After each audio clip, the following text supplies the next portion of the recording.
नाका police station इथं फिर्यादी नमिता शैलेश राजहंस राहणार संभाजी चौक नाशिक यांनी त्यांच्या घरातून 28 जुलै 2026 रोजी 14,30,000 रुपये किमतीचे सोन्याचे दागिने आणि 20,000 रुपये रोख असं चोरीस गेल्याची तक्रार दिली होती. सदर तक्रारीमध्ये त्यांनी त्यांच्या घरी काम करणाऱ्या आरोपी महिला दर्शना गंगाराम गांगड वय 20 वर्ष राहणार चुंचाडे अंबड नाशिक हिच्यावर संशय व्यक्त केला होता. सदरचा गुन्हा हा 28 जुलै 2026 रोजी दाखल करण्यात आला होता.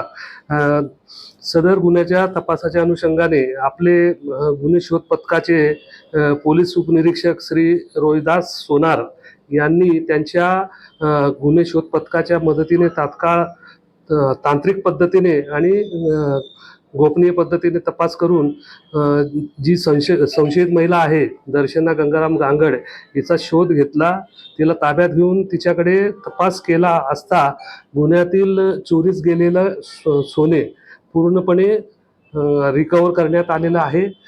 पूर्ण हस्तगत करण्यात आलेलं आहे. सदर महिलेला 28/7/2026 रोजी म्हणजे त्याच दिवशी जवळजवळ त्याच दिवशी अटक करण्यात आलेली आहे आणि 24 तासाच्या आतमध्ये हा गुन्हा उघडकीस करण्यात आलेला आहे. सदर गुन्हा उघडकीस आणण्याकामी आमच्या पोलीस स्टेशनचे वरिष्ठ पोलीस निरीक्षक श्री देशमुख साहेब यांच्या मार्गदर्शनाखाली माननीय DCP Monika Raut madam, ACP Shri Pramod Wagh sir यांच्या मार्गदर्शनाखाली हा तपास करण्यात आलेला आहे आणि श्री रोहिदास सोनार यांनी खूप उत्कृष्ट पद्धतीने तपास करून आणि अथक प्रयत्न करून त्यांनी सदरचा गुन्हा उघडकीस आणलेला आहे.